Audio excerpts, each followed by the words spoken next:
Nobody dared enter that town after what happened in 1892. Ashford Hollow, they called it, nestled deep in the heart of a forgotten valley. A place so eerie that even the bravest of men refused to step foot inside its borders, no matter how much the reward. But there was one man, Eddie Cartwright, who couldn't resist the pull of the unknown, who had to see the truth for himself. The legends of Ashford Hollow had haunted him for years, and now, with the cold wind blowing through the trees and the sun setting low behind the distant hills, Eddie had arrived. The town was silent as he pulled into the clearing that marked the beginning of Ashford Hollow. His car's headlights barely pierced the thick fog that rolled in from the valley, shrouding everything in a haze of mystery. He paused at the old rusted sign that hung crookedly over the road, barely legible from years of neglect. "Welcome to Ashford Hollow. No one returns." He could feel the weight of the words, the chill that settled over his shoulders, but Eddie pushed it away. He wasn't here to succumb to fear. He was here for answers. The disappearance of the miners in 1892, the unexplained deaths, the whispers of shadows that walked among the living, it had all drawn him in. And tonight, Eddie Cartwright would find out what had really happened to the town that no one dared enter. The abandoned houses on either side of the road were little more than decaying skeletons, their windows broken and doors ajar. The houses seemed to lean toward him, as if trying to whisper something that had been forgotten long ago. The air was thick with dust, and the world seemed to be holding its breath, waiting. As Eddie stepped out of the car, the silence hit him. The kind of silence that made every sound feel like an intrusion. His footsteps echoed on the cracked asphalt as he made his way toward the heart of the town, drawn toward the remnants of what had once been a thriving community. The streets, once filled with laughter and life, were now barren. No movement, no sound, just the rustling of dead leaves in the wind. He took a deep breath, steeling himself. He was a journalist, a man of logic and reason, not some superstitious fool. And yet, as he walked deeper into Ashford Hollow, a sense of unease began to crawl under his skin. The townsfolk had always whispered of the curse, of the strange happenings that had started after the miners uncovered something deep beneath the earth, something that had changed everything. The first house he came to was a 2-story building, its windows shattered and its porch sagging. He hesitated for only a moment before walking up the steps, the wood groaning under his weight. The door was slightly ajar, its brass handle tarnished with age. With a push, it creaked open, revealing the darkness within. Inside, the air was stale, and the smell of rot lingered in the corners of the room. Eddie flicked on his flashlight, the beam cutting through the gloom, and scanned the interior. Dust and debris littered the floor, and the walls were lined with faded photographs, the faces in them almost unrecognizable from the years of decay. He moved deeper into the house, drawn by the quiet, the oppressive silence that seemed to surround him. His flashlight flickered, and he cursed under his breath, shaking it to get it working again. The dim light illuminated an old fireplace in the corner, the stone mantel cracked and weathered. Above it, a large mirror hung crookedly on the wall, its surface obscured by grime. But it wasn't the mirror that caught Eddie's attention. It was the portrait above it. The image of a man, dressed in the clothes of the late 1800s, his face stern and unmoving. Eddie's eyes lingered on it for a moment too long, as if the man in the portrait was watching him. The silence in the room deepened, and a chill ran down Eddie's spine. He shook his head, muttering to himself. "Get it together, Eddie," he whispered. But even as he said the words, he couldn't shake the feeling that something was wrong. As he explored the house, he found the remnants of everyday life. Broken furniture, old books scattered on the floor, a half-empty bottle of wine on the kitchen counter. But what unsettled him the most was the strange markings on the walls. Faint symbols, drawn in what appeared to be blood, snaked their way across the walls and ceiling. He felt his stomach tighten as he studied them, ancient, arcane symbols that made no sense to him. They seemed out of place in a house like this. Out of time. Eddie's fingers hovered over the symbols, a sense of dread rising in his chest. There was something about them that felt wrong. Like they were calling to him, urging him to understand their meaning. But before he could dig deeper, a sudden crash echoed from upstairs. Eddie froze. His heart raced as he listened, straining his ears. For a moment, there was nothing. Then, the sound came again, a heavy thud, followed by the creak of floorboards. Something was moving above him. He grabbed a nearby chair, lifting it in case he needed to defend himself, though he knew it would do little good against whatever was in this forsaken place. Slowly, he made his way to the staircase, his hand trembling on the banister. The steps creaked under his weight as he ascended, the air growing colder with each step. The thuds from above grew louder, closer. When he reached the top of the stairs, the hallway stretched out before him, dark and narrow. There were 3 doors, one at the end of the hall, and 2 on either side. The sounds were coming from the room at the far end.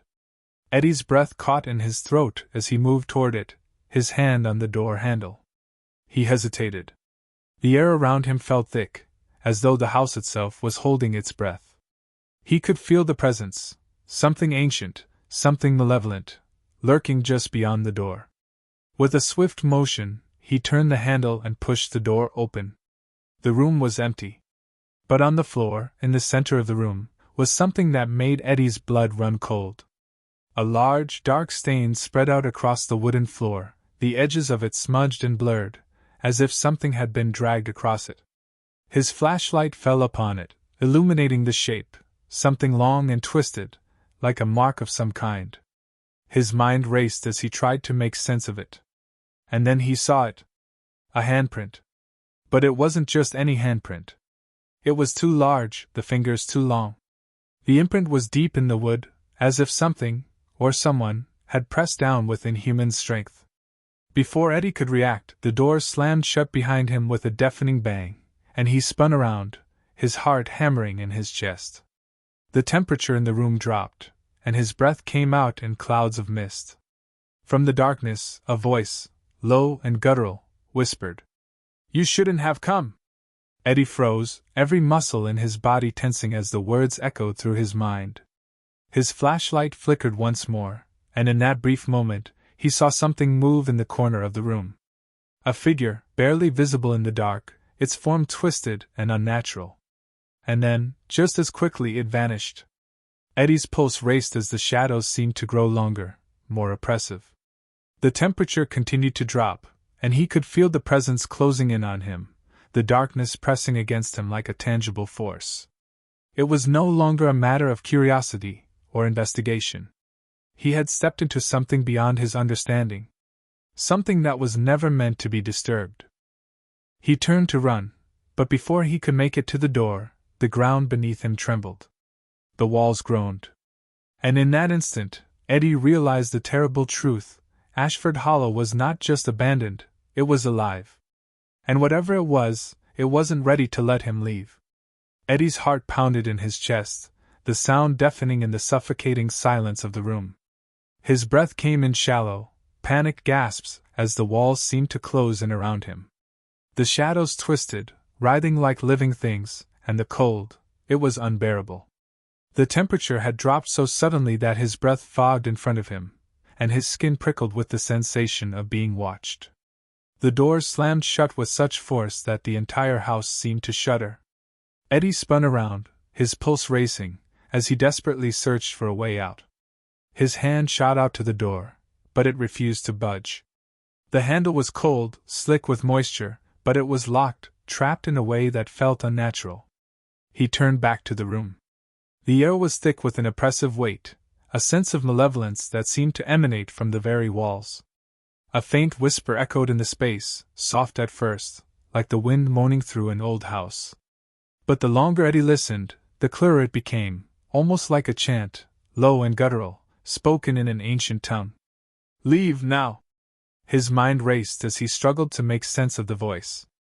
The floor beneath his feet felt unsteady, as though the ground was shifting, moving beneath him. A soft rustle behind him made him spin around, his flashlight shaking in his hand, the beam of light darting over the room in frantic sweeps. Nothing. Only the lingering shadows, stretching out like the fingers of a hand. And then it came, an image so sudden, so horrifying, that Eddie's blood ran cold. From the far corner of the room, a figure appeared. It was barely a shape at first, like smoke rising from the ground. But then it took form, slowly, impossibly. The figure stood tall, its form like a man, but not quite. The outline was blurred, distorted, like something that didn't belong in the world of the living. The edges of the figure seemed to waver in and out of existence, as though it could collapse into the darkness at any moment. Eddie's breath hitched, his legs shaking beneath him as the figure stepped forward, its movements slow, deliberate. The whispering grew louder, the words now indistinguishable, merging into an endless chorus of unintelligible voices. It was as though the room itself had come alive, and the shadows were speaking directly to him. The figure reached out, its hand a blur of dark shadows, elongated fingers stretching toward Eddie. The air thickened with a low hum, vibrating through his bones, filling his body with a primal fear he couldn't explain. The presence was suffocating, its power overwhelming. "Leave now, or you'll never leave." The voice came again, but this time, it wasn't just from the figure. It was coming from everywhere, from the walls, the floor, the ceiling. From the very house itself. Eddie took a step back, his mind reeling. This couldn't be real. He wasn't the superstitious type, and he wasn't about to let some ghostly apparition control him. But no matter how hard he tried to steady his breath, no matter how much he willed his legs to move, he felt rooted to the spot, paralyzed by the sheer presence of whatever was in that room with him. The figure's hand was now just inches from him. The temperature plummeted even further, and Eddie could see his breath clouding in the air. His fingers trembled as he reached into his pocket for his phone, hoping to break the hold that the room had on him. But before he could even pull it out, the figure's hand brushed against his arm. A surge of cold coursed through him, sharper than any chill he had ever felt, as if the very essence of life was being drained from his body. His vision blurred, the room spinning as the darkness pressed in tighter. His limbs went numb, and the air felt thick, suffocating, as though the weight of the entire town was bearing down on him. "You shouldn't have come," the figure whispered again, its voice a mixture of sorrow and anger, but Eddie couldn't respond. His mouth was dry, his voice lost in the fog of fear that clouded his mind. He felt his body weakening, his consciousness flickering as if the very light of his life was being smothered by the shadows that surrounded him. Just when Eddie thought he couldn't take it anymore, the figure stopped. The hand, now hovering in midair, slowly withdrew. The coldness began to fade, just slightly, but the feeling of dread never left. The shadows still lingered, twisting in the corners of the room, watching him, waiting.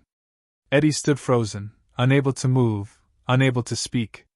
The figure, though no longer threatening, remained before him, its form shifting like smoke, its presence suffocating. What did it want? What had he awakened in this forsaken place? The whispers returned, but they were no longer the same. Now, they felt familiar, as though they were speaking directly to him. "You don't know what you've disturbed, Eddie." The voice was clear now, and it wasn't coming from the figure. It was coming from all around him, seeping into his mind like a poison. Eddie's stomach twisted. His thoughts raced. How did it know his name? Then, the truth hit him. This was no ordinary town. This was no ordinary ghost or apparition. This was something far darker, something old, ancient even, something that had been waiting for centuries, buried beneath Ashford Hollow. And he had found it. He had disturbed it. The voice spoke again, this time with a chilling certainty. "We have waited a long time, Eddie. You've opened the door. There's no turning back now." In that instant, the ground trembled beneath him once again. The walls groaned as if the house itself was alive, shifting, twisting in response to the presence that Eddie had awakened. The air thickened, and the shadows began to move faster, swirling around him, coiling like snakes ready to strike. The figure, still distorted and flickering, stepped closer. It was as if the house was feeding on his fear, growing stronger with every passing second. He felt a pressure in his chest, as though the weight of the town itself was pressing against him. What had he done? There was no escape. Not anymore. The figure's voice grew louder, as if it was coming from inside his own mind. "You can't leave, Eddie. The town, the curse, it's all part of us now." And then, as suddenly as it had appeared, the figure was gone. The room fell silent, the oppressive weight lifting for just a moment. Eddie stood there, gasping for air, his body trembling from the encounter. But even as the room fell silent, he knew he wasn't alone. Something still lingered, watching, waiting. The floor creaked beneath his feet, and he turned toward the door, desperate to escape. But as his hand touched the handle, the room seemed to stretch, the hallway outside growing longer, farther away. The door refused to open, no matter how hard he pulled. It was as if the house itself was trying to keep him trapped, locked inside its dark, suffocating walls. Eddie's mind raced, and for the first time, he understood the terrible truth. Ashford Hollow wasn't just a haunted town, it was alive. It had been waiting for him. And now, there was nowhere to hide. The air felt heavier now, thick with a strange pressure that Eddie couldn't escape. His pulse raced in his ears as his fingers gripped the cold, unyielding doorknob. The door wouldn't budge. It didn't matter how hard he pulled, how much he tried to twist the handle, the door remained locked, a barrier between him and whatever lay beyond. His breath was shallow, and every nerve in his body screamed at him to run, to get out, but the darkness of Ashford Hollow had already woven its tendrils around him, tightening with each passing second. Eddie stumbled back, his body slamming into the wall as the shadows seemed to close in on him. He could feel the weight of them, pressing against his chest, wrapping around his legs, pulling him into the very bones of the house. The walls, the floor, the ceiling, all seemed to shift and warp in the low, flickering light from his flashlight. His mind raced, fighting against the fear, but he couldn't shake the growing sense of doom that seemed to seep into every fiber of his being. "You should have listened, Eddie." The voice came again, but this time, it wasn't just a whisper. It was a growl, low and guttural, as though it came from the very earth itself. He spun around, his flashlight swinging wildly through the room. But there was no figure this time, no flickering shape lurking in the corners. Just the darkness, thick and oppressive, suffocating every inch of the room. The floorboards groaned beneath his weight, creaking as if they were alive, as though they were alive with something that had been waiting for him, waiting for years. He had to think. He couldn't just panic. The journal, the markings, the stories of the miners, they all meant something. The curse, the darkness, it wasn't just a tale told by fearful townsfolk. It was real, and it was connected to the town in ways he had yet to fully understand. Eddie's mind raced as he tried to pull himself together. He had uncovered the ancient symbols in the house, the same symbols from the journal he'd found earlier. The same ones he now saw painted on the walls of this room, glowing faintly in the dark like a warning, a reminder of something buried deep beneath the ground. He had no idea what they meant, but he knew they held the key. They were part of the curse. The room seemed to grow colder, the chill seeping into his bones. And then he heard it, soft at first, like a whisper, but growing louder by the second. A low rumble, distant and deep, like something stirring beneath the earth. It was coming from below, from the very foundation of the house. It was as if the town was alive, breathing, moving, awakening. The shadows stretched toward him again, pulling at his feet like tendrils of smoke, dragging him deeper into the heart of the house. Eddie stumbled, barely able to keep his balance as he took a step back. The walls seemed to pulsate, the symbols on them glowing brighter, more intense, as if they were reacting to him, to his presence. And then, the ground beneath him cracked. The sound was deafening, a sharp, splintering noise that sent a shockwave through the room. Eddie gasped as the floorboards beneath his feet shifted, buckling and splitting open. He stumbled backward, his hands scrambling for something to grab onto, but there was nothing. The floor gave way, and Eddie fell, tumbling into the darkness below. For a moment, everything went black. When Eddie came to, he found himself lying on cold, damp earth.